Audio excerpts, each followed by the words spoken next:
This has been a long time coming. It's just been a long time coming. We were just talking before we started recording that it's been years, literally since our last one-on-one. We've done reveries and things like that, but to actually be down, sitting with my fellow moneymaker, it's good to see you, my friend. Roger with the blows early. Open it up with it. Let's go. Twitter's already roasting me. Let's keep it going. Keep those quote retweets coming. This is the Roger. I knew it. I knew it. COVID D. Roger, he's at it again. No, like of course. It's a pleasure seeing you, my man. I'm really excited we could talk today. I know we were talking about the community briefly and just where the community is today. Where it's a lot more content creators, right? There's a lot more people making One Piece content. We talked about it's a larger pool to pull from. I think your stance was like the community is just the same, right? If not in a better place. I was like, it might be a bit worse. Maybe, I don't know, better place, maybe not. but the same for sure. I just think there's more voices out there saying more. And I think with the conclusion of so many other big shonen and other things wrapping up and One Piece wrapping up, I just think the actual people talking about One Piece now is bigger than it's ever been. I know we had the whole debate on the Reverie about sales and whatever, and we're not going to get into all that unless you want to. But in terms of the argument, right, I was saying that even though sales have dwindled, right, we've had less volume sales and maybe the series isn't selling as well in Japan as it once did, I think the spike is still going to happen when we get to the final saga, and I think people are waiting to binge it. Like the casual One Piece reader probably isn't buying volumes right now. They're waiting to finish Wano and buy all of them in one fell swoop, which is totally fine. I think the spike is inevitable because we felt that spike during the Gear 5 stuff. Right? Yes, which was incredible. You had to be their moment, in the words of Brago. You know what I mean? It was like everything was just on fire for the One Piece community. And, I don't know if you've been following Film Red and sales and stuff like that that's been going on. I think it's number one right now. Right now, I know it passed JJK. By the time we're recording this, it might already be number one. Like Mugen Train yet, but I know it was like trending that way. I would be shocked if it didn't, though, because obviously One Piece is so massive in Japan, and Mugen Train came out during COVID. So many people forget that JJK and Mugen Train both came out during the height of COVID. This is now things are semi-normalizing, right? Go outside again. And it's the biggest franchise. Obviously, One Piece movie is going to do well. It should. And Shanks too. Shanks.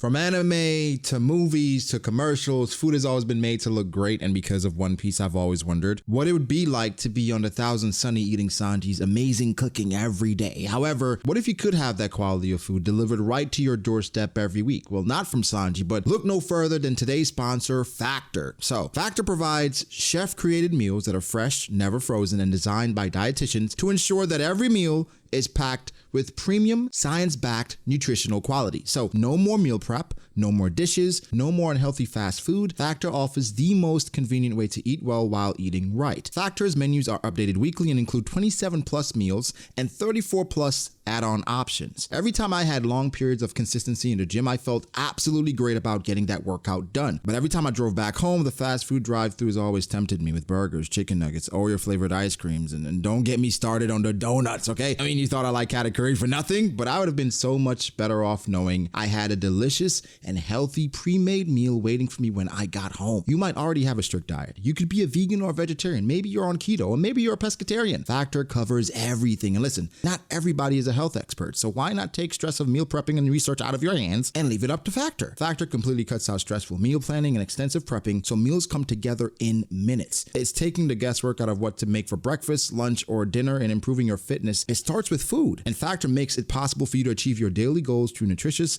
purposeful eating, okay? Ingredients with integrity and dietitian approved. So guys, don't wait. Head to go.factor75.com and use code POGBDA130 for $120 off across 5 boxes. I hope I convinced you because Factor is really amazing. Link in description below. Shanks, exactly. It's Shanks, which I think initially, being honest, I was not interested in this film that much. Really? I was gonna watch it once it comes out, but in regards to just the whole Uta stuff, it was like, all right, it's Film Red. I want Shanks. Yeah. And so now with some of the things I'm hearing about the film, I'm like, okay, now first day, I need to see this thing because it's explosive, you know. And with One Piece films, it's sometimes hit or miss. Like I thought Gold was good, right? I thought Stampede was really great, and of course, my favorite is Film Z. I don't know how you feel about the movies. Film Z is the best. Like I think unequivocally, it's the best. I like Film Gold more than I think the average One Piece fan. I really do. I like Guild Tesoro. A lot of that's due to Baccarat. Lucky. We'll talk about it. All right, so let's get into it, Roger. Let's get into it. How have you been feeling about the recent string of One Piece chapters? I guess before the break and now after the break. Fire. Yeah, fire. Yeah. This is what I live for in terms of One Piece, right? I live for the end of arc lore dump kind of stuff. I think the Buggy revelation, the Cross Guild is like incredible. I even mentioned in one of my live reactions prior to that, I was like, I would hate it because people were bringing up the idea of like Mihawk working under Buggy, and I'm like, I would hate if he's working under Buggy. Like I would be genuinely upset. And the way that I took the Cross Guild thing was not that. Okay. It's like this is an alliance. This is Buggy, Mihawk, and Crocodile working together. Buggy's the figurehead because of course he is, because he always fails his way to the top. Why wouldn't he? Yes. And he's got all the money from the delivery service, so naturally he's able to like dole out the money for the bounties on the Marines. And Mihawk obviously wants revenge against the Marines for abolishing the system. You have Crocodile, who obviously was also betrayed by them, so they're waiting, man. This was a best case scenario, I think, and it folds Crocodile into the story again after such a long time, which I love. When Buggy was introduced as a Yonko, I was always like, well, the first thing I said, I don't know how this happened unless Warlords joined him. Unless Warlords joined him, right? Right. Because there's no way, and with Mihawk being there and Crocodile, it's justified to make so much sense because we have Mihawk who a lot of people feel like, you know, is as strong or can compete with people like Shanks, etc. And so you have that character and you have someone like Crocodile, and we know he probably has his team with him with Daz Bones, those guys. Those guys have probably gotten stronger. And so then you have Buggy, he still has his people with him. So now it's like, oh, here's a Yonko crew, quote unquote, but we know for the most part they allied with Buggy to make things a bit easier for them. Exactly. It's not them when working you put it under Buggy. Exactly. When you put it in that perspective, I think then when you look at Buggy becoming a Yonko and you see the power that he has behind him, that is when you realize, like, oh, this is a no-brainer. Obviously, this is why this happened. Because like you said, you've got all of Baroque Works, right? You've got Crocodile, his followers. Mr. Three's already on Buggy's crew. Yes. You've got Buggy and all the people that were already with him, all those people from Impel Down that he took. Kabaji. And Kabaji, of course. And on top of all of that, you got Mihawk, and that also means Perona's there, too. So that's like... There's a lot of manpower behind this squad. You understand why they would be a Yonko. With Hancock, I've been saying this. People have been killing me for it. I've been saying this for 3-4 years. Ever since we found out, like, Let's hear it. 956. I think because of the possible importance that Kobe has, now that was a chance for Oda to have him do something. Yes, and I am right there with you. I don't care if you're getting killed for it. I'm right there with you. I'm on the front lines because I people's main thing was like, well, Kobe's not strong enough. And I'm like, well, he's gonna have to be. We don't know how strong Kobe is. We have no idea. Like, he's catching missiles under the water and stuff. And on top of that, like, if people think the end game, right, is Kobe as the new fleet admiral and Luffy as the pirate king, at some point, he's got to level up. At some point. And again, Kobe, like, even if you include Luffy, based on where he came from, it probably had the highest growth. Because he was lower than a regular civilian, right? Yes. Yeah. And he got to the point where he was using Rokushiki. He was he's a captain in the Marines, right? Yeah. And that was, and when we saw him, that's a span of 2 years, roughly. Yeah. And we don't know exactly how strong he got over the 2-year span. He unlocked observation hockey at Marineford. Yep. And he's under the strongest Marine ever. Mm-hmm. So Oda, again, we just saw Luffy go from basically losing to category. Right. To... you know I was going to get it. This is why I mess with you, Brago. This is good. I like this. This is good. I like this. That's the agenda I like to see, okay? Losing the category. And then he's boxing with Kaido. 1v1. Hey, we all saw it. You know what I love? We all saw it in 4K, bro.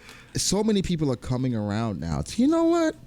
I think Luffy should have. I'm like, hey, I've been saying it. I've been saying it. You know, I understand why Luffy, I guess, had to win there. Like, there's, it'd be a lot more story-wise. tedious, story-wise. But, he was dominated. Either way. Yeah. He gets to a point where he gets one shot by Kaido. We get to the end of the arc. He's fighting 1v1 versus Kaido. He's like, nah, get out of here. I'm good. I can do this.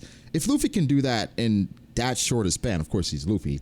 But Kobe beating Hancock. And again, he probably has support with him. Of course. I think that makes so much sense for the narrative, because if Hancock goes to Impel Down, or probably Mary Joa, because they probably have her over there and kind of maybe make fun of her a little bit. She has the star, the branding, right?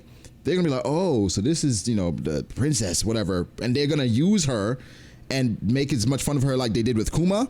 And I think that's something that Luffy would be like, okay, no, I gotta go and get Hancock, and that kind of would make more incentive for Luffy to go against the world government, right? And that I also feel like that could tie into any story arc moving forward in this final saga, right? Because all you need is a marine ship to show up with Hancock on it. That's it. Yeah. That could be any island. You could put that anywhere, right? Because then Furuto is on his way somewhere. Which, how do you look at the admirals at that point?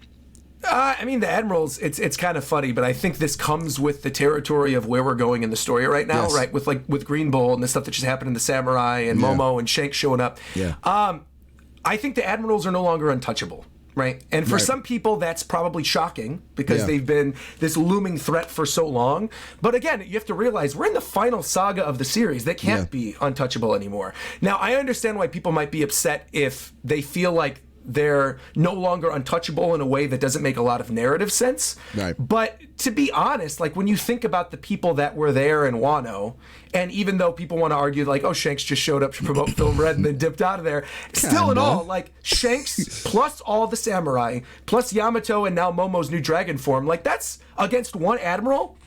Like that makes sense, I when it happened, I said, even if Gold Roger showed up there, right? Yeah. At that point, he's not walking out of there. No. And also, it's the kind of thing, too, where, like, I feel like Green Bull, I'm glad he got introduced and I'm glad they brought him in there, but it didn't do him any favors with the way that it was framed in the story, right? I think Green Bull, had he been introduced prior to this as, like, this major threat sucking out life force from people with his plants, we'd be like, oh, my God. Like, could you imagine if he showed up in Zoe? Yeah. Or even Whole Cake. Whole Cake, yeah. You have... That's shocking to me that you have Smoothie, a character that rings people out, and then Green Bull not showing up there and not having like the juxtaposition between the two of them. But I digress. I feel like them putting Green Bull at the end of Wano Country just didn't do him any favors. But I'm not taking away from that like, oh, Green Bull is a pushover, right? He's obviously still an admiral. And I certainly don't feel like they treated him in the same way like they treated other characters, like, say, for example, Big Mom, right? Like, there were a lot of moments, and I understand it's part of her character, right? That, like, they kind of treat her as a joke. But, like, she's getting tossed over her shoulder by Jinbei and Robin. and like... Versus this, right, with Green Bull showing up and taking on all these other members, I think it's different. And for as much as people after this are like, oh, the Yonko are now like so much higher than the Admirals, I kind of feel like where we are in the story and based on everything that Oda said, the power scaling at this point doesn't matter at all. Right. And like Oda's going to go full on Looney Tunes with it. He even said in that recent interview, he's like, I want to make sure people remember I'm having fun. This is not a serious manga.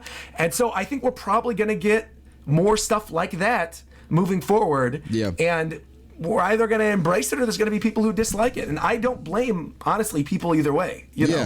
So, I think, with the Green Bull stuff, as a character, you were excited to see him and how he started out with, how he's talking smack to King and Queen, taking them out.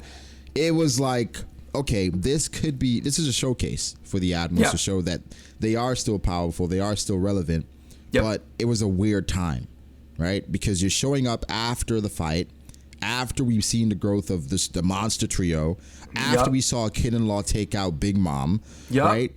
And so you're showing up at this point for what, right? And I think what made it weary was when Momonosuke jumped into the fight. I was like, okay, if Momonosuke is a part of the fight now, this makes things like a bit more weird because Oda can't just have Momonosuke jump in to get defeated, right? That just can't happen because Momonosuke and what he represents for Wano, et cetera, et cetera. Yeah. I think the Shanks thing was shocking just based on where Shanks, like how far Shanks was, right? He was still on his ship.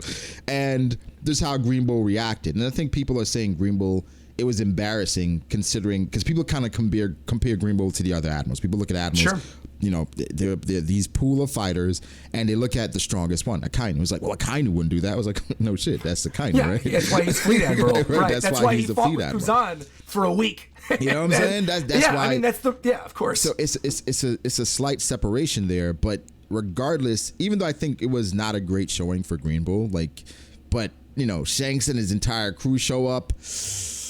At that point, even before Shanks did anything, I was like, if Shanks goes to Wano, Green Bull, you have to leave. Because even without Shanks being there, you have Luffy and the others there. We just saw Kid and Law take, even if they're beat up, you got Luffy, Sanji, Zoro, Kid, Law, Yamato, Marco's probably still there somewhere. Yeah, like that would be too much for an admiral, especially because when he arrived. Again, I'm trying to think of the timeline.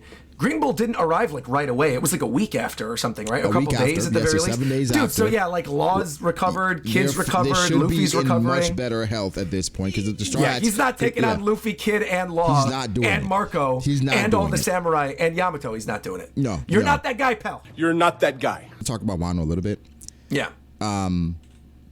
I guess this is personal. This is personally how I feel about it. Right. Regardless of what happens, I don't care. Like I just want it to be hype. Of course. But personally, what I always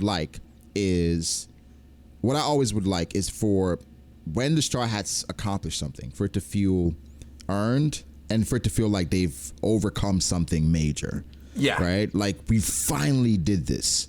As amazing as it was with the end of Wano and all these different things. Queen and King. Of course. It does not feel like they finally defeated the Yonko commander and they're on the route to become the Pirate King. And to be fair, King and Queen got immediately sucked out by Green Bull. Right. So that goes to show there is a giant power jump there. Yeah. But I don't know. I feel like how do you feel about those fights? What, the King and Queen fights were great. Yeah, I liked it. I preferred Queens to Kings. In fact, I think the Queen fight. Yeah, I think the Queen fight is probably one of my favorite moments in all of Wano Country. Period. Is this about Queen and Sanji or Sanji's moment? Everything. I think the fights itself, I think the character development for Sanji, I think the setup with the stuff with Germa, I think what we saw from Queen with the prison before and how that tied in there, the thing with like Queen hitting the woman and Sanji thinking that he actually did it. There's a lot to unpack there, and I really enjoyed it. That to me was like week to week so much fun to read, and I think it was definitely the highlight of like the fights of the people on the Straw Hats that aren't Luffy and Kaido, right? Like I think so you thought that was better than Zoro versus King. Yes, for sure, unequivocally. Yeah, no doubt. That's and that's definitely not a popular opinion, right? Oh, I don't care. Yeah. It's fine. But Zoro, I like, and that's not to say I dislike Zoro and King, you know, at all. I thought that was a great fight, but I think the thing for me with King, and I understand like Oda wants to hold things off for later in the story. I get it. They could have gone further with the Lunarian stuff. Like, I think we got to tease. You know what that's about. Of course. But, realistically, right, if King is the last of his race, of the Lunarians, and he's the right-hand man of Kaido, there is so much more we could have done there. Did you see? Whereas I feel like the Queen stuff kind of exhausted where we could have gone in the story at that point with Sanji, which is why I like it more. Because he broke out the German stuff, all that different connections. Of course, man, it was sick. Yeah. I'm not sure if you saw this. It was SBS or magazine. Oda said that, I think it was the Road to Laughdale while we were on break.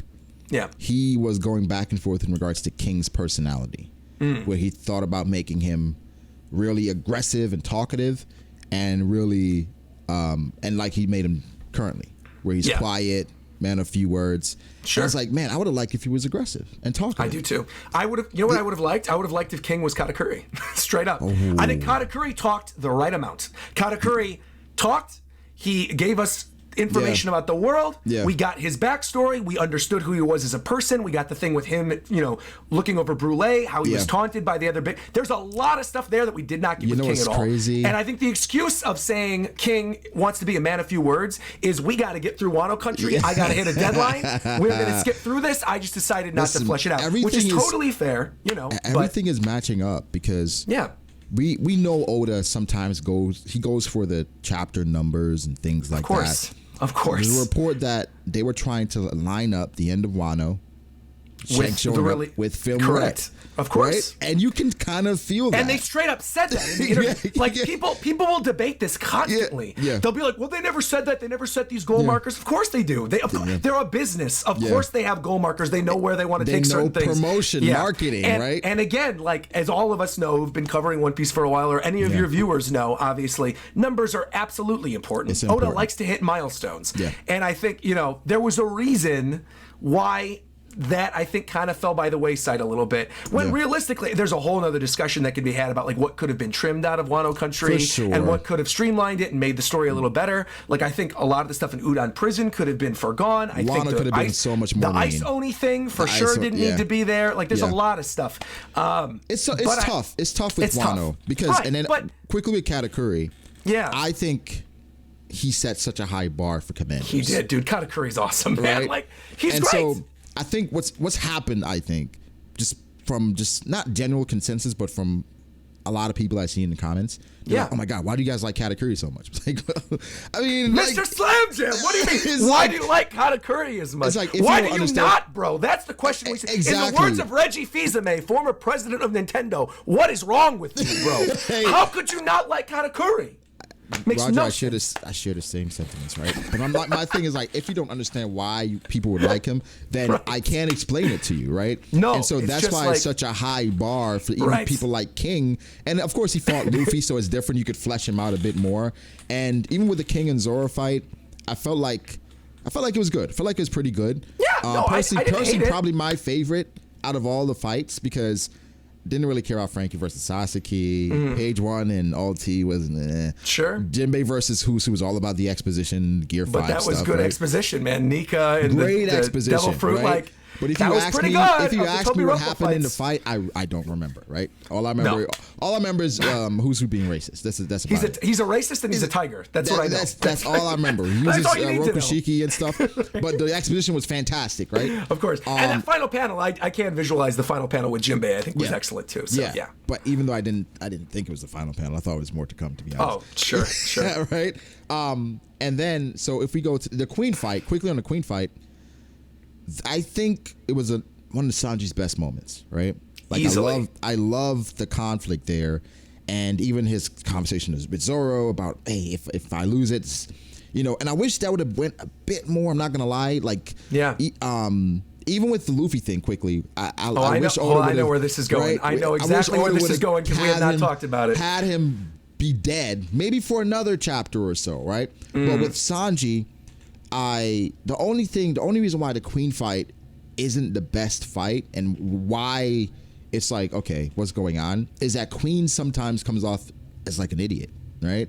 Because remember when he disappeared and he was the one who hit the woman. Yeah.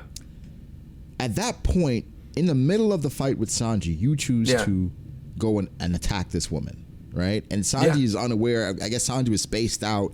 You don't attack Sanji, right? Right.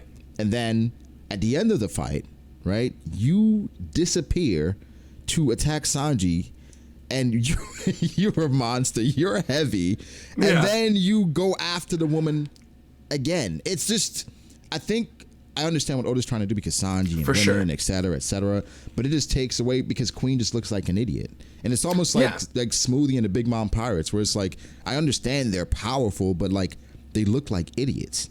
And so it sometimes the narrative and when we consider like common sense, I guess, it's sometimes like, all right, whatever, let's just move on. It's not a big deal. But when I look at it, when I revise it or go back and review it, it's like, I don't know about this one, So I think maybe it's me just looking at things a bit too closely, right? Because in the story, if just going through the story, it's like, oh, this is fun. This is Sanji's moment. It is what it is. But when you evaluate the fight and what happened, it's like, oh man, Queen.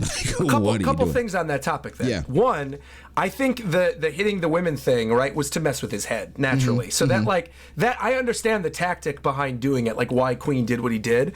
In terms of him being stupid, I mean, he was stupid from the moment we saw him. He's this big fat dude who's going, like, Right, I mean, yeah. it's not like he's the most serious of characters, but that's why I like him. Like, he's fun to watch, you know. So I never was bothered from that aspect. Okay. The other thing I want to bring up that I think is important to sort of note when you're thinking about this is, imagine if the story was from the perspective of somebody else, and that the Straw Hats were the ones we were fighting against, right? There are plenty of moments I could think of in this series in which, if we were looking at that fight from the other perspective, we'd be like, wow, Usopp and Chopper are really stupid. Why is Nami doing this thing? Like, there are multiple moments where we would get that. So I think that just adds more to like what Oda's been talking about, right? With like making it somewhat silly and not taking everything too serious. Like that comes with the territory of One Piece. And so I think like all of the Yonko crews are going to do things that we would consider goofy or stupid in some capacity. For sure. Lucky Roo, same thing in like in Shanks' crew. You've got like there's goofy looking guys in these other crews, but that doesn't necessarily mean they can't be a threat at all. You know, I think to me, Queen is nowhere even near Smoothie. I think Smoothie was. You think Smoothie is very strong than Queen? Oh no. What I'm saying is that Smoothie was completely disrespected by the story. Like Smoothie, nothing happened with Smoothie. There was no real fight there. Still hasn't done anything. Like Smoothie, Queen is at least a character. Smoothie shows up and squeezes a girl, and then shows up again at the end of the arc, ends up on a ship on Wano country, and still doesn't do anything. So honestly, I think Smoothie may have gotten more disrespect recently. 100%. With the kid stuff? Do you think she's the commander that Kid beat to get the poneglyph? No, I thought that was Snack, wasn't it? Well, the thing is, remember Snack lost to Arouge. Arouge.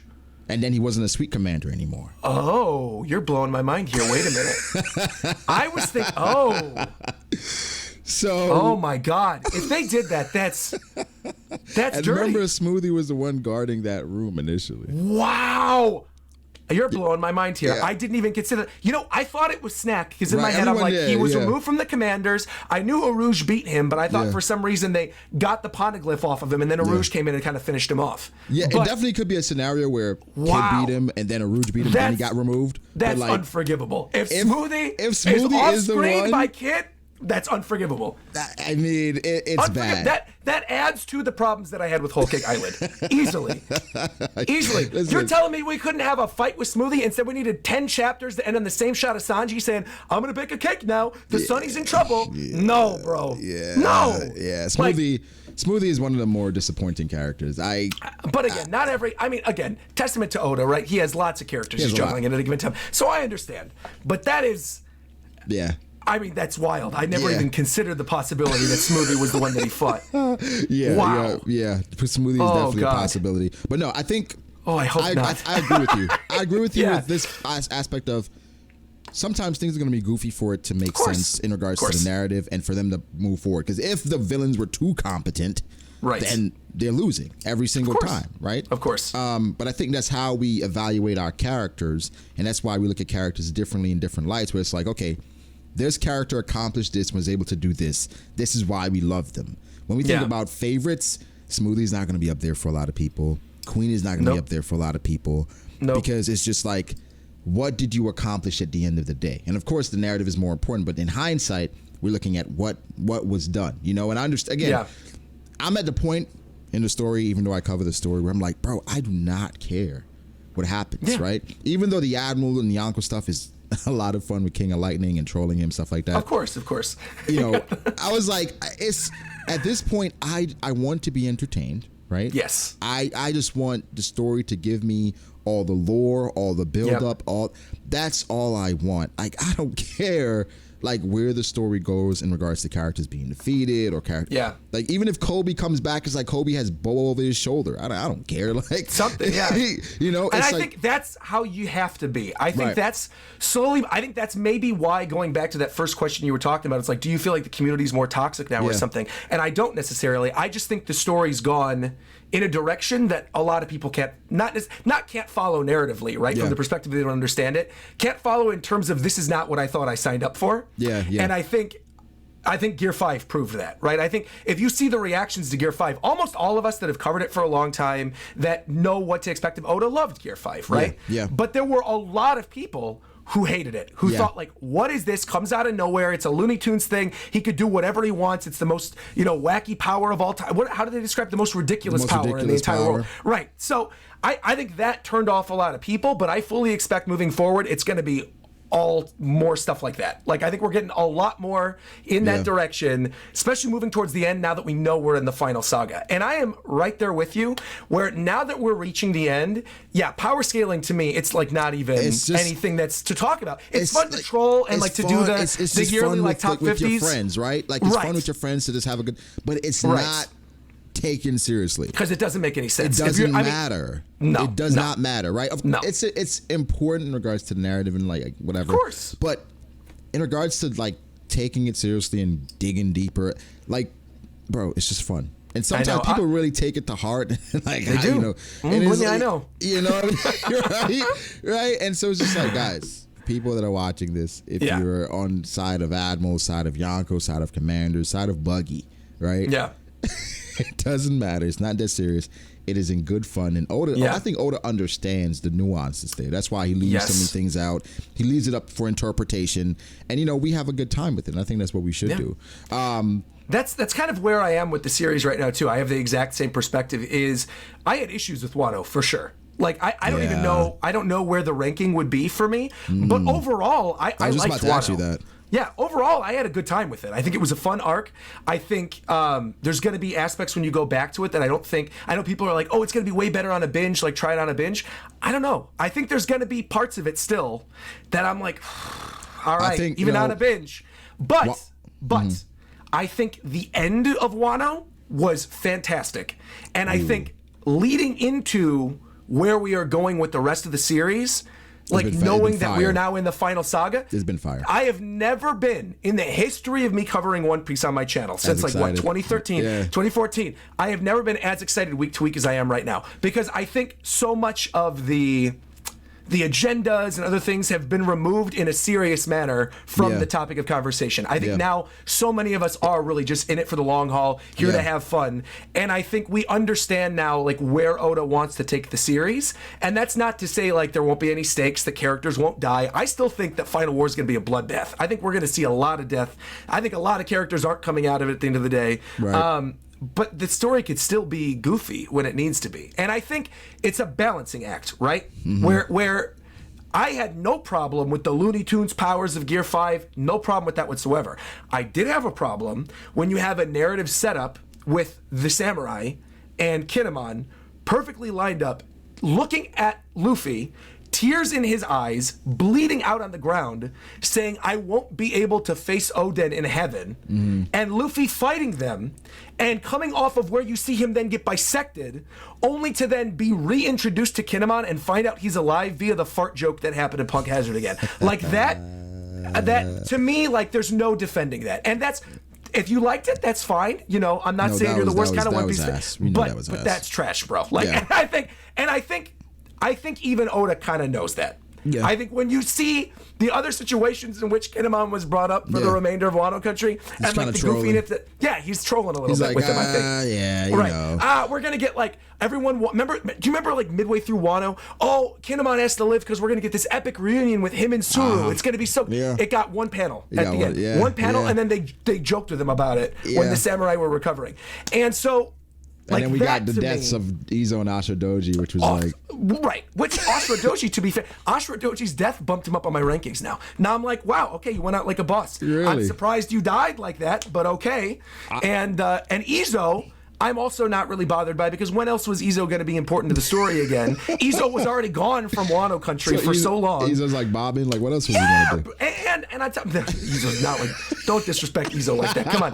But Izo went out fighting Cypher Pole, right? I think it's different if he's going out fighting Cypher Pole than going out like being blown up by a Conjuro bomb. It's just difficult with different like deaths, right? Because you can see characters, they face so much more and they live. Right. And so for Izo dying to like a Shigan, it feels like, huh? But I understand it. What else are you going to do with Izo? Did you just leave and, And now where we are with the story, I think the reason I was also more upset by the Kinemon thing when it happened is because the Yamato was up in the air, right? Okay. Now there's no question. Yamato's leaving with them. Whether it's joining as a crew member, whether it's being the Oden, Yamato's leaving, right? Has to leave. And so if that's the case, if Yamato is leaving, I think that was the one thing in my head where like, okay, Kinemon's going to die, Yamato's going to stay, be the mentor for Momonosuke, be the right hand, right? Okay. Now that Yamato's leaving, it's like, oh, well, you do need the right hand. Who was the one who was with Momonosuke since the beginning? Kinemon. Yeah. So naturally, he's going to be, the right hand man of him and help him through a lot of the tough decisions with Wano moving forward. So I don't have as much of a problem with it, but I absolutely still have a problem with the way that the death reveal, or the non-death reveal, I should say, the alive reveal happened. And I don't think I will ever like that, but I'll hear you out. Yeah. With Kinemon and Momonosuke and the carrot and stuff like that. I always thought the Minks were going to stay. Inuyasha and Nekomamushi in Wano, right? Sure. So I was like, at the end of the day, he's going to have people that can aid him. And things have shifted because Momonosuke being a kid, I could see him going with the crew. Sure. He still had more growing to do. Now he's a kid, but he's an adult. You kind of have to step into that role. Yep. When did it happen, right? In my live reaction, people were surprised I didn't react to it. I was like, he's not dead when Kaido stabbed him. Oh, because yeah. For me, in my head, I was like, okay, Momonosuke, I think Momonosuke by that point was an adult. I believe he was an adult by that point. I was like, when he got bisected. When Kaido stabbed him. Dude, there's so many fake outs with Kinemon, with the thing with Kanjuro and Kiku laying there bleeding out too, and like there's so many that they all just kind of blend in my head together. It's tough, but I think when Kaido stabbed him, right? I believe Momonosuke was an adult, or one of the fake outs for Kinemon.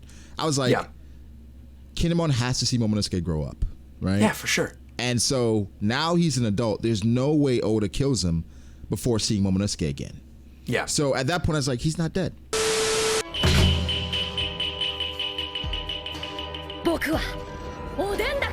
I don't think any of us, nobody, I don't know a single person, I'm sure there was, but I don't know a single person of like our friend group that was like, you know what I think is going to happen in Wano? I think Kaido's going to have a kid, and that kid is going to join the Straw Hats. No. None of us. No way. That was a complete curveball. That obviously worked out in the ending, but it was not something I think any of us expected. Right. So like Yamato was out of nowhere. Right. How would we have even known that? Even when Yamato showed up, remember it was like, oh, it was Kaido's son. Of course. Right? Yeah. And so like, when it was like revealed to be a woman, it was like, wait. To this day, too. I mean, obviously, there's still all the debates of like the Oden thing and what that actually means. So, I mean, there's a lot still that I think unpack with Yamato. And that goes back to Wano and talking a little bit about that, too, that you mentioned earlier, like things I would have liked to see fleshed out. My other big disappointment with Wano, and again, I understand from a story perspective why he didn't include as much of it, was the lack of a good Kaido flashback, right? Of any sizable Kaido flashback. We had like the 1.5 chapters of it or whatever, and then you could kind of say the Oden flashback is a little bit of a Kaido flashback, but I think that's a cop-out because it's not really. And obviously, like we got the little bit of Yamato in the jail cell, but there's a lot more to build up there. It is like, a puzzle piece. It's a puzzle, and Oda's intentionally leaving out important things for Kaido's backstory because obviously it's tied to rocks, etc. And exactly, maybe that gets fleshed out with the rocks thing. Yeah. I honestly, I'm going to ask you this right now. Yeah. Because we talked about the possibility of like a canon movie with the rock stuff. Do you think we are going to get a full-on rocks flashback before the end of the series? Do you think that's going to happen? Yes, I do. Okay. The reason why is it's a spoiler about Film Red. I'm not going to tell you. That's fine. It's a spoiler about Film Red. That is one thing that like I don't care. It's fine. You can spoil Film Red to me all you want. That's fine. It's a specific thing about Film Red. I don't want to spoil the audience as well. Yeah. Cool. But I was like, because this happened, you have to tell us more about this specific thing, right? And so, because of this specific thing and how important this character is to the story. I know what you're talking about. You know what I'm talking about? The thing, yes, right? Yeah. And it's like, I know exactly what you're talking about. Yes. If this is this character's thing, you gotta, how and why, right? And is he connected to him? Well, it's connected to God Valley is what we know. So it's just like, you gotta give us that full story. See, but I almost wonder if that's why it was brought up in the film potentially, or if it was brought up in like the volume or whatever. If it was brought up to be like, you're not going to get this, but this is important to the story. Here you go. And I know that disappoints a lot of people. That would be very disappointing. But I think that's something I've also come to terms with towards the end of One Piece as well, that I think a lot of people don't want to come to terms with, and I understand because it's a long-running series. I think there's going to be a lot of stuff that is going to be just skimmed right over by the end of the series. Or it's going to be in a book or a magazine or SBS or especially where we are now. Yeah. Where if we imagine 3 to 5 years, we're in the final saga. Now that could still be multiple story arcs, multiple different islands. A lot of stuff can happen in that time. But I feel like even major moments, even things like Zoro versus Mihawk, which I know is like, don't tell me. I talked about this. I know. I talked about this in a recent video. I don't know when you're uploading this, but I did a video that's going to go up tomorrow on my channel. But I don't know when this is going up. You could link it or whatever. It'll be up after that. Yeah. This will be after. Okay. So anyway, you can go to my channel and I'll link it. There I'll you link go. it below. I'll link it There's below. the thumbnail. You can't miss it. Is Zoro and Mihawk clashing with Conqueror's Haki, and the name of the video is the things I need to see by the end of One Piece. Yeah. And I had clarified that in terms, there's not very many things that I think could disappoint me now at this point. Like, really disappoint me. One that would be the lack of an actual fight between Zoro and Mihawk. Any substantial fight. I think there's high likelihood of Mihawk getting taken out by somebody else, someone like Shiyu that then Zoro has to fight. I think there's a high likelihood of now the stuff with the Cross Guild of Zoro and Mihawk being relegated to like a Yonko fight, basically. Having them like when the buggy people interact with the Straw Hat people towards the ending. Allying. Or even allying, not having the opportunity to actually fight him 1v1 and having to fight whoever takes him out. I think the possibility is scary, there. And I think it's scary, but I think better to put that idea in your head now so you're not completely devastated if it doesn't end up happening. That would be a major oversight. I think that's almost on the level of Shanks not meeting Luffy again. You know what I mean? Like, these are things I think there's a high likelihood of Shanks meeting Luffy and dying before Luffy can give the hat back. I mean, the hat is the Chekhov's gun, right? He needs to give the hat back to Shanks at some point. There is a very high likelihood, in my opinion, that he never gives the hat back. I don't think that does not happen. I think once they meet again is going to be, I think it's going to be a flex. Like a quick flex from Shanks. Yonko now, Shanks. From Shanks to okay. I think it's going to be a test, right? Because I think even, with Shanks pulling up to outside Wano, right? Everybody's excited. Lucky Roo. Of course. Joe, we haven't seen Luffy in so long, right? He is now a Yonko, full-fledged, right? Let's go see him. Let's go see this young kid that you bet your arm on, right? However just wasn't long time ago. yet. Wasn't time yet. They had to sail away from Wano first. They said, we have a movie to premiere, we'll come back. Shanks says after the movie premiere. Right. Maybe after that, I got to get decked out in my fine clothing, introduce, go pay child support, all this different stuff. and then I think Uta's doing just fine. She's like an idol or something, so I'm sure she's making plenty of money. Right, she's fine. But, he's like, you got to check in on her. You know what I mean? Yeah, of course. But I was like, in that chapter reaction, I was like, okay, we're about to get what we've been waiting for. And for me, it would match up because I said, if Oda really wants to end the story in 3 years, he has to have Luffy and Shanks meet immediately, right? Because after they meet, then he can do all the Blackbeard Shanks stuff, all screen, whatever. Then we can get to the final arc.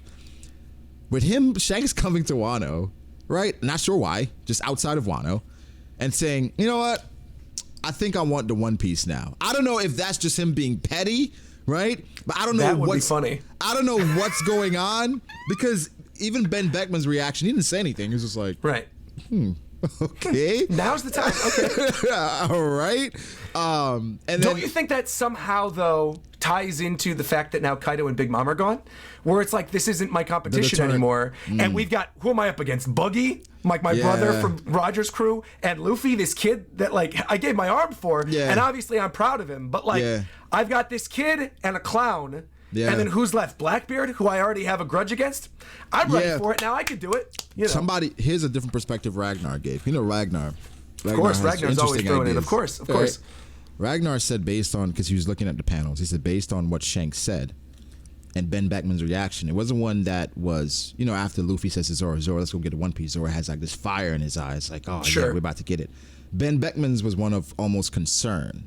Yes. Where it's almost like Shanks is relegated to dying. Like, all right, let's go get the One Piece now, right? Like, I think it's time for us to actually, yes, you know, it's time for a new era. You're speaking my language, Brago. Yeah. I've talked about this on my live streams too. Yeah.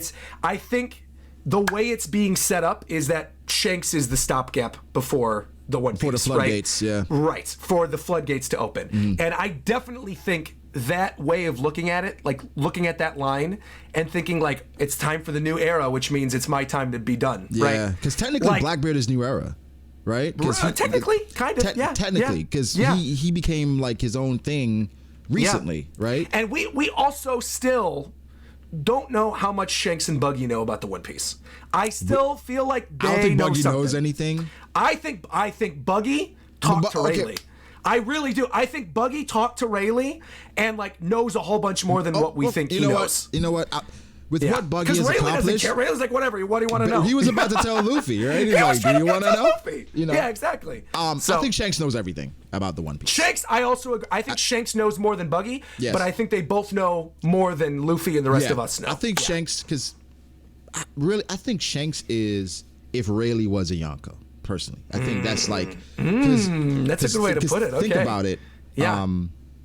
When Rayleigh pulled up, he said almost the same thing. Like, do you want to like pluck these young sprouts before they bloom, right? Yeah. And then Shanks said the same thing to Green Bull. Do you want to like pull these saplings before they, you know? So it's just like they have almost the same mentality. Like, you know, the new era, they're really important to everything, and so it seems like their goal is someone to protect them until they bloom so they can continue the will of Roger, etc. Correct. Right? And Roger even said, like, when they arrived in Laugh Tale, too early. They were too early. It is what it is. You know, Charlie made the prediction. Someone's going to be bored, and this is all going to go down. So I think they are waiting for that moment, and they're hoping to steer them in the right direction to bring on the new dawn for sure. What's amazing is that with Shanks's bet, right, where Luffy could have gone chapter 1. He could have gone an entire different route. Right? Of course. What if he wasn't this person? But I think Shanks made that bet based off of Luffy and who he was back then. Yes. And the things, and he said the same things Roger said. So it's just like it was definitely a gamble because you don't know who this kid is going to turn into. I'm not sure if Shanks knew like Luffy's lineage. I'm not sure if he knows about that. Not only the lineage, but also like what the fruit actually is. Like, does Shanks know that's not actually the gum Oda is somewhat hinting that he had an idea, right? See, and if that's the case, what the hell else are you going to do? Yeah. This kid eats the fruit. You're like, well, this must be the new generation. Right. This is it. I better save him because if he dies here, then we're screwed. You know, because imagine. Like, that to me, that's how I would read it more. Which maybe might not be the read that people would like, fate. But like, it's fate, man. It meant to be. It was meant to be. Right? Yeah. Who knows what he's looking for? He gets the fruit. He could have been looking for Ace. He goes to this small island. He could have been looking for Ace to give him the fruit. That's some theory. They look for Ace to give him the fruit. Goes to this island, meets this kid, this endearing young kid that's like he's fond of. He's like, oh man, this kid, I like this kid, right? Yeah. They're in the bar. All of a sudden, they're protecting the kid fruit. Eats it. He eats it. He's like, oh fuck, right? Exactly. Yeah. And then this kid, he goes and he tries to somewhat avenge Shanks, right? Because Shanks, they said in the Ace novel that Shanks, he's a demon when people hurt his friends. So Luffy, as a kid, goes into this bandit like, yo, I don't like how you treated my friend, man. Exactly. Right? Exactly. And so now Shanks like, hold on, man. Like, this kid goes by himself for his friends. So like, he's in the same line of thinking as I am. Yep. You know what? This might be the kid. And on that aspect, that is what gives me no pause moving forward, where I'm like, whatever this final arc is going to be phenomenal, because it's going to be all the ties from all these other story arcs, everything coming together, all these things that we've been waiting for answers on, leading into this final arc that literally cannot be bad, because there is so much that we still need answered, that like every chapter is going to be a revelation. So I agree with you. I think people are going to be just floored chapter to chapter, because now Oda, even with him saying it, I don't have to like really hold back. Like, no, this is what I've been waiting to write. This is the end. Exactly. Right? This is what I've been wanting to get to. And so I think the only thing I'm concerned about, right, is if like he wants to hit a certain chapter number, right, for a certain event. That's the only thing. But if he removes that from that and he realizes we're in the end now and like it's all towards the One Piece from here on out, here's what it is, Roger. Yeah. We're 25 years, right? Yep. There's no way they don't go to 30. I think it's 3 years worth of content for sure, which is why he's thinking of it like that. I think if he's looking at it from chapter to, because he is, because he's got notebooks of it. Yeah. He's looking at it chapter to chapter. Here's everything planned out. Here's the storylines. Here's how many chapters it's going to take. This takes us to chapter 1,200, right? Yeah. Here's everything, right? When you look at it from that perspective, he's probably thinking, it's about 3 years. Then you got, there's going to be breaks. Mm-hmm. There's going to be breaks. There are going to be breaks. There's going to be breaks inevitable for holidays. Mm-hmm. There's going to be breaks that he's going to take at least once a month. When you put all of those breaks, if he takes one a month, right, from now until the end of the series, that's like almost a year's worth of content when you take into consideration the holiday as well. Yeah. So that already knocks it down. So I feel like, realistically, 5 years. It's 3 years worth of content in a 5-year time span. And and the thing is with Oda as a writer, it seems like he ad-libs a lot, right? Where it's like, this would be really cool, right?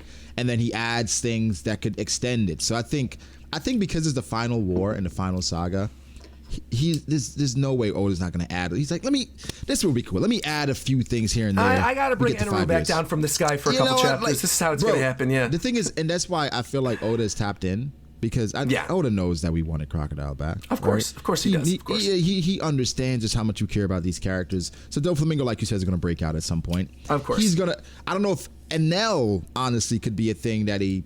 Again, we talk about specials. We could have a whole special on Enel after the story. Right? We could have... And then it could be like, these things are happening while the story was going on. And in some way, he could implement Enel that's like... It could be easy, right? And Enel does not have to come back in a canon story, but it could be a special because there's a whole other civilization up there that Oda could, tap into. I mean, realistically, Enru is the thing he could do at any point, right? If he's like, I'm going to, during the final war, midway through, bring down Enel. If he's just like, I'm going to bring Enel down from and just like 5 billion volts or whatever and wipe out all these ships of fodder, and you're just like, what? Like, it could happen like this. To bring back Shiki. So, I guess the last thing we can talk about, going for a while, the man scarred by fire or whatever. Yes. What's your thoughts on that? I don't think it's Scott or Gabon. I'll tell you that right now. I don't know why. Because in the official, it says the man with the burn scar. Right. I've seen a lot of people saying it's Scopper. I actually did a poll on my live reaction during that of like what people think it is. Yeah. And there were 4 major options. Someone related to the revolutionaries, someone related to Blackbeard, someone related to O'Hara, the O'Hara incident, the burning of the library, and somebody potentially, I don't want to put it out there, related to the old crew, so Scopper Gabon. Yeah. And I think people desperately want Scopper to be relevant to the story in some way. Yes. But there hasn't been anything that says he's got a burn scar. Like, and I'm sure he could have gotten one. That's something that could happen. He could throw a curveball. But like, I don't understand the obsession with Scopper. I don't. It's because I know he was part of the crew, the Roger but like pirates. It's like people feel like it's the holy trifecta that you have to introduce. Well, I feel like Crocus could have probably. We have Crocus, and Crocus is going to show up on the back of Laboon in the final war to meet with Brook. Like, I mean, that's like. I'm not against anything, right? Yeah, I'm here for whatever. If Scopper wants to show up, that's fine. If it's Scopper, super hype because that means that. I think though. Go ahead. That means that the burn scar, he got it from someone or something. So it's like that's more lore Oda can add on top of that. Right. There's also the Shiki. Yes. You mentioned Shiki. Yep. Which 20 odd years later, Shiki comes back and he has the burn scar and he's like. And the reason why I think it could be Shiki is because whatever they are saying, it seems like Law knows about it. And the fact that they know about it, I could see Shiki coming out and saying, I have the last road poneglyph. Come get it. That would be interesting. Right? Okay. Come get it. And so the Straw Hats being relegated to Wano, not being in the news, they're like, okay, what's going on? This kid is like, well, this guy says he has the last road poneglyph, but we have no leads on where he is. He has the burn scar. But there's also, I'm not sure if you've seen this, Aruj, right? People talking about Aruj as well. It's like Aruj has not been as relevant in the story Yeah. As any of the other Capone, Kid, as Capone, even Bonnie, Kid, even Bonnie, right? Yeah, yeah. The only thing we saw Rouge was like he was there praying for Kaido before Kaido fell. So I think, of course, my first thing was Sabo, right? Sabo, like what is Sabo? Yeah. Sabo doesn't. But obviously, Oda's trying to mislead us. Like I don't think it's Sabo. Like why would Sabo be relevant to the low poneglyph? Should I tell you who I think it is, just straight up first before you get into this? Because I think it might color what you're going to say next. Okay. I fully believe it's Kuzan. I think it's Kuzan. That was literally about to be my next person I was going to say. Yeah. Aokiji. Yeah. I think the thing is, people forget that we know Kuzan on a first name basis, right? Yeah. Because of the Straw Hats and the history with Robin and all that other stuff. And we also know, like, who does everybody know Kuzan is Aokiji? Does everyone know that's his real name? Or do they know that there's a guy with a burn on Blackbeard's crew that they need to go after? Like that to me, or is not even on his crew, but working with Blackbeard. That is a story tie that has not been brought up. No. We know Blackbeard is important to the end of the story. We know they all need to converge because Kid straight up said it at the end of Wano. He's like, the second we leave out of here, this is done. Yeah. We are not friends. We're not. Okay? Exactly. So you got to have that moment of Luffy seeing Blackbeard, with Kid going after Blackbeard, Kid maybe getting knocked out by Blackbeard and Kuzan and being like, I can't handle this. Luffy comes in and it's like, I know I said we're going to be enemies, but gosh darn it, we got to work together. Right. And then they go and fight them. I think that is the perfect opportunity to bring the story tie in because Sabo, like it'd be sick to have him go after the revolutionaries and to have that connection there. But to me, I think in terms of the narrative of the story that we need moving forward, and the other Yonko and what he's after specifically, it would make the most sense for it to be Kuzan. I like the Kuzan thing as well because I'm rereading the chapter and Luffy's like, what do you mean? Law, he has the shaded eyes and Robin's like, huh? And right? Remember, and we know I know this stuff isn't canon. Yeah. We know this stuff isn't canon, but some of it is. And he could so choose to be like, well, this was canon. They all went to a bathhouse one time and saw Kuzan. Yeah. And in the movie, they see Kuzan. They saw Kuzan. He's got all the burns. That's where it was revealed, Right. But then also I think of Robin's connection to Kuzan. You know what I mean? Bingo. Like he saved her life so many different times. And that doubles too as somebody who was present at the burning of Ohara, right? Yes. That people think it's someone present at the burning of Ohara and somebody who's related to Blackbeard. Boom, you combine both of those. He's the perfect storm of the person for them to go after that they are not aware of, right? In the same way that our main protagonists are, which is why they would say, oh, the dude with the burn, instead of being like, oh, our buddy Kuzan. See, this is what makes it amazing with stuff like this. Oh, it's so good. With it was the Kuzan stuff. He had another cliffhanger in that chapter. There's a bunch of stuff. I mean, it ends with Yamato saying, I'm going to go out to sea. So, like, that's technically a cliffhanger. Caribou mentioning that certain person. Right. Where it's like... That I have no idea. It's like, it could be anyone. I don't know. It could be anybody. It could be anyone. Yeah. So, I think, like you said, every chapter since the break has been just amazing, been shell-shocked, and I think it's definitely going to continue. I really can't wait for what's to come. Absolutely. I guess, quickly, before we end this, yes. What do you think happens in 1057? Yamato joins. Okay. And I do that So that's the Yamato joins chapter. Yes. Yeah. Okay. I think I've seen a lot of people saying that there's going to be a thing where Yamato hops on the back of the ship the same way like Oden did. It's like getting dragged in the water. Because she's a devil fruit user. Well, exactly. Right? No. But you're right. You're 100% right. Because if you want to be like Oden, and that's the story of Oden, that Yamato leaps, has that moment of stupidity, because we see it with a lot of One Piece characters of, LOL, I can't swim. Yeah. And is hanging there, and then Luffy's like, what are you doing? Pulls her out of the water. Yeah. And that's when... all this happens, and we get like Yamato. So he probably pulls her too hard, and they all fall into it together, and that's the And that's the thing. And Yamato's on the ship. Okay. But maybe you don't get that moment of Luffy saying, "Yamato, you are joining the crew now." You get a moment of Yamato just joining with the ship and carrying on to wherever they're going to next. That's what I think is going to happen. I've seen a lot of people theorizing this is going to be a bounty-heavy chapter. Like a lot of people like, we need to see the bounties of all these other characters. We got to see the bounties that some of the Marines have on their heads from the Cross Guild. Well, power scaling, of course. That's why. Power scaling is a part of it, right? But I'm thinking of people are looking at 956, but 956 When it came out, it was about the warlords and the abolishment of the warlord system. 957 was about bounties. So they're like, okay. So they're saying if Oda's gonna do 1056 warlords come back together, bounties. 1057. Yeah. Let's do bounties. That's the best case scenario. Best case scenario, Yamato jumps on the ship. We have that little moment of comedy right into reading the rest of the news. I could see it in my head, right? But the other thing about that is I feel like because Yamato has been hyped up for so long, if we do get that moment on the ship and we do get the goodbye, I could almost see Oda making the whole chapter the goodbye. Similar to like the stuff that we got with Vivi at the end of Alabasta, right? Yeah, that to make could it touching. Easily be its own thing. Yeah. But in an ideal scenario, because we've already had that goodbye plenty of times, we could do what they did at the end of Enies Lobby, where Frankie's just like, all right, woohoo, run it on off.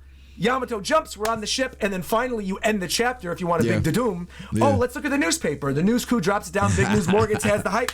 Oh my God, ba-boom, splash screen of all these bounties. That's the end of the chapter. No, I like that. I like that. I think it's definitely going to be Yamato focused. It makes a lot of sense because we left off with her and Momonosuke trying to go towards a crew. I think it's and with Kinemon as well. And you know, I was thinking when it happened, like, why did they leave out Momonosuke and Kinemon specifically? Well, they were sailing with them, right? So it's like that's probably the hardest two to say goodbye to, and they know, like, you know, in a way, they probably want to come with them. It's kind of like, you know, like, all right, we're just gonna leave, and Momonosuke, Kinemon, like, you know, we're out of here, you know. And once we're away from shore, then you can say goodbye. The Yamato one is, for a while, it was a bit scary because I'm like, Oda, are you trying to throw us off? Is Yamato not?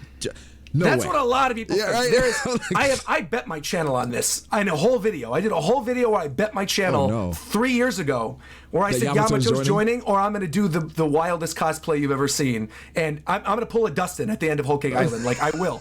I will do something outrageous if Yamato doesn't join. I'll do it, man. I'd be down. I don't care. People love Bon Clay. More people like Bon Clay than like Rogers Base, so I'm sure that would go over great. That might be a fact. That might be a fact. No, do you think we get any Shanks stuff?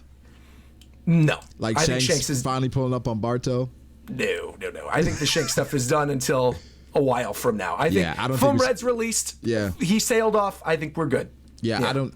Shanks doesn't come back into play until he meets Luffy again, I think. Yes. Maybe he says he has a lead on Blackbeard, some small panel, but I don't think we get any Shanks. I do think, again, heavy Yamato chapter, goodbyes. Oda potential may bounties give at the us ending. potential bounties. Yes. But for the most part, all right, we're wrapping up Wano. Let's go. That's it. People are mad because we haven't gotten any Zoro lineage, Ryuma connection stuff. We might get it in like a Vivid card or something like that. That's my guess. That's something that seems like that's going to be in a SBS. Or they could say it happened while, because I think after the 7 days, it's been like 2 days later. It's like time is moving so fast right now, right? So Oda could say, oh, it already happened, right? And at some point in the future, it may go a flashback. Oh, Zoro went to Ryuma's grave already, you know? So could be that. I expect great things, Roger. I appreciate you joining me. Oh, dude, anytime. You already know this. Always a pleasure. Yeah. We have a lot more stuff planned in the future. We'll get to it at some point. We do. But guys, Reverie Rumble. That's we could leave that little teaser. We could say the Reverie Rumble. That's good. They don't know what that is yet, but Reverie Rumble's coming. Rumble. Yeah. Just all the people in the Reverie just boxing. Like that's it. It's the creator clash, but for One Piece creators. That's exactly what it is. That's right. We're all trading. But yeah. That's it. Roger's channel will be in the title and description. Go follow Roger. Roger's Thank you very much. Appreciate it. Thank you so much. Guys, course, like the video, subscribe, and we'll catch you guys in the next one. Peace. Bye, everybody.